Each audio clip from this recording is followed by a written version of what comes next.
Ladies and gentlemen, good afternoon, or still morning, still morning. All right, today my presentation is based on the fish composition of the Barima-Mora Passage, Region 1. So as we know, our low coastal plain of Guyana comprises of the mangrove forest. And I'm gonna ask you guys some questions, so I love to have some interaction happening. What is the function of mangroves, as we know? Anybody? Why is mangrove there on our low coastal plain? I see we have some young University of Guyana students out here. Nobody? Anybody? Ariane?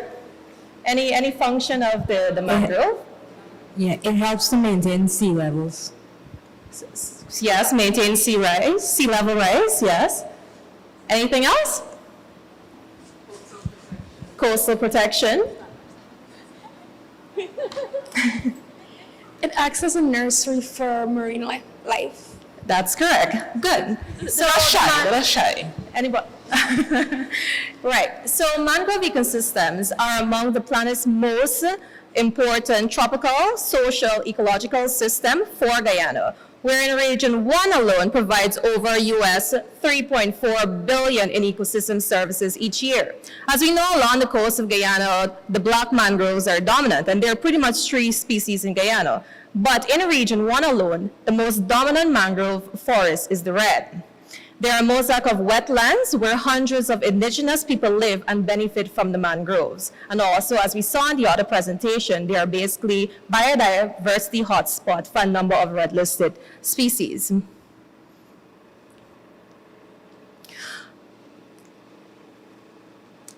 All right, so in Guyana, the knowledge of mangroves and fishes is not well documented, and limited information is on the commercial fishes. To date in Guyana, all marine research has been focused solely on the commercial importance of species found in the mangrove fringes, and there have been no attempt to document the riverine mangrove fishes. Therefore, it led us to survey the fish assessment in the Barima-Mora Passage. Secondly, this basically would give us a better understanding of the fish composition in the Barima-Mora Passage, serving as a baseline to monitor the fish over time, which will contribute to the growing understanding of the fish status in the Barima-Mora Passage. And apart from that, it pretty much serves as a key input in the application of the Barima-Mora Passage as the UNESCO World Heritage Committee. Now, in our methodology, we pretty much spent 1 week in Region 1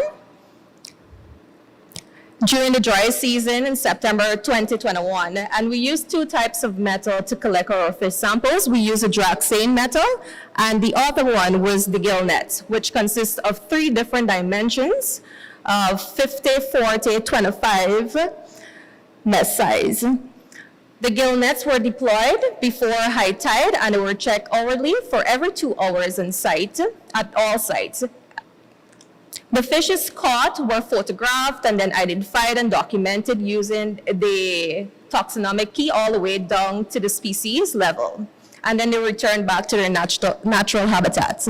So as you can see here, this is our team. The picture with the group is pretty much the gill nets that we use, and the other one is the Draxane, which is pretty much very simple to use.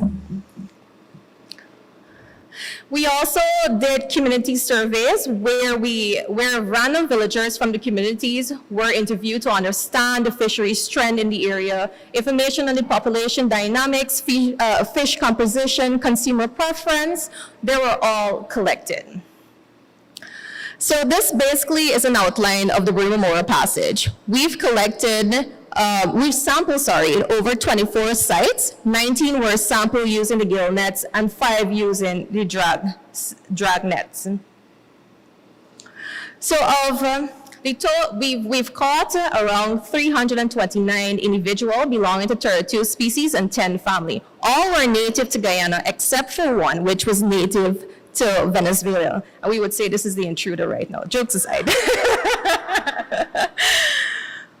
And here are some photos of some of the species we've caught. I'm not going to use a scientific name because I'm going to break my tongue up a lot, so I'm going to use a lot of local names. But what I want to know if you guys are familiar with these fishes. And I know we have some folks from Region 1. Please don't help these Georgetownians people.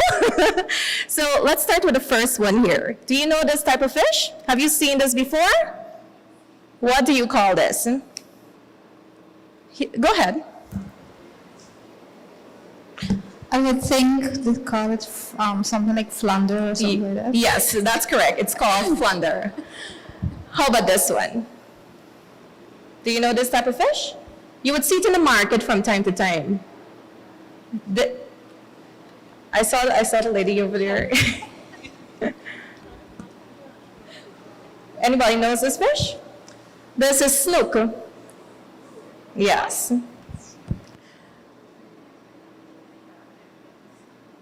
All right, do you know this one? Oh, tangare, which is also known as stingray, as we would want to call it. Then we have this. Do you know this one? That's correct. I think we should give her some extra prize, you know, some pepper. What about this one? Do you know this? Yes, that's correct. Yes. It's the armored catfish. And then we have this one. Anybody knows this? No, it's not the packerel. You're close. This is scavenger fish, yes. So this is called banjo man, right?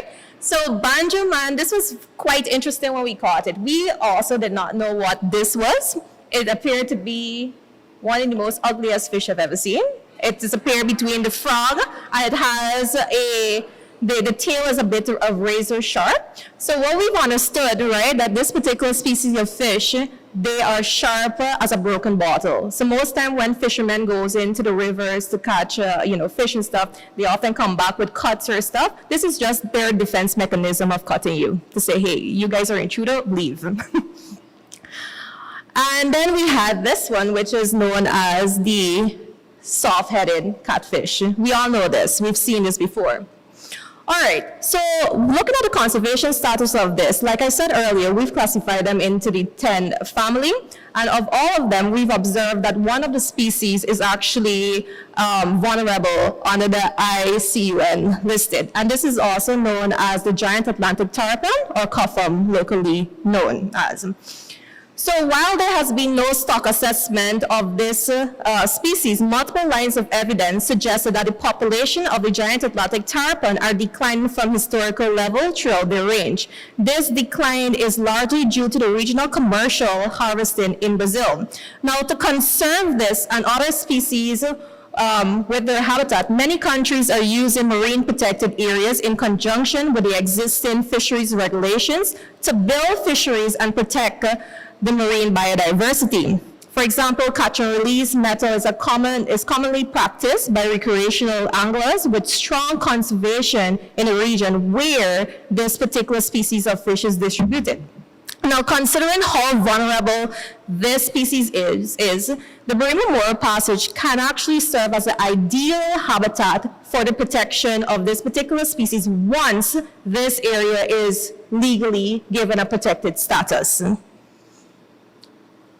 So this is the giant Atlantic tarpon, as cuffum. You guys, I know you guys enjoy eating this as well too, right?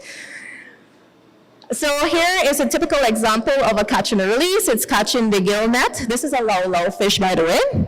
And is it playing? Mm-hmm. And it's back into the river for another couple of weeks or months or years, because they can actually grow over 4 feet, weighing over 600 pounds plus. All right, let's look at our results. So like I said, we've sampled 24 different areas along the Barima-Mora Passage, ranging from the tip here all the way down to Blackwater and going to the Port Kaituma area. So overall, from our findings, we observed that 47% belong to the family Colopia forms, which are pretty much the soft-headed catfish, the herons, and so forth. We observe in terms of species richness, sample 1, which is located at the top here, and sample number 17 should be around this area, which is close to the Marijuana area. They had the most highest species of fish being caught in that particular area. We assume because this is the influx of the Atlantic Ocean coming in here, and this area, it was actually a perfect habitat for feeding. So this could be a possible reason why we've had the high peak in these two areas. When we look at the abundance of all of the species that we've caught, the 32 species, we observe that the A. rugus finis was the most commonly or the most abundant species, and this is also known as the soft-headed catfish. This is actually one of the commercial species we found in Region 1. So moving on to the commercial status of the fishes.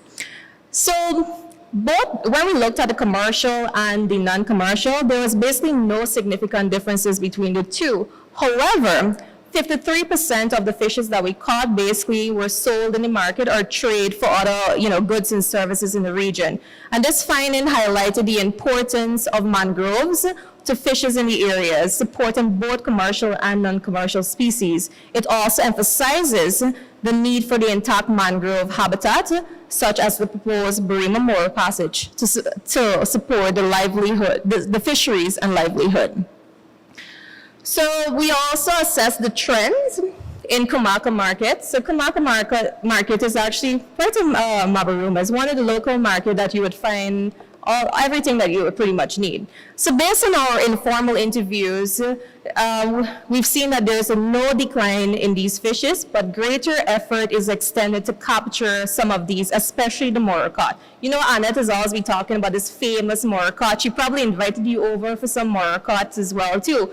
But if this is endemic in Region 1 and there's a lot of emphasis is being placed on capturing the moracat, there is a potential risk at which this species can become endangered as well. So for the University of Guyana students, I think that in future perhaps some more studies can be done in this particular area to understand more of the moracat interaction. And basically, to summarize my presentation, it's very short anyways. So the Barima-Mora Passage is pretty much a unique habitat for multiple species of freshwater and estuarine fishes. And just to know that when we were actually doing our water quality testing, we observed that the Barima-Mora Passage is indeed a healthy environment for marine and aquatic life. All our parameters were within range during the dry season, which was excellent. And pretty much this area supports many commercial and non-commercial species, also vulnerable species as we see for the giant Atlantic tarpon. And it is important for the livelihood and the community. Nevertheless, I would like to thank my team, Mark, he was our lead researcher in this, Michael Philander from EMC, Danielle DeCoster, she's a fishery officer at the Ministry of Agriculture, and then we had Shanika Bevon and Mr. Lakan, who were the locals in there. Without them, we would have probably been lost in the Barima-Mora Passage. So thank you guys.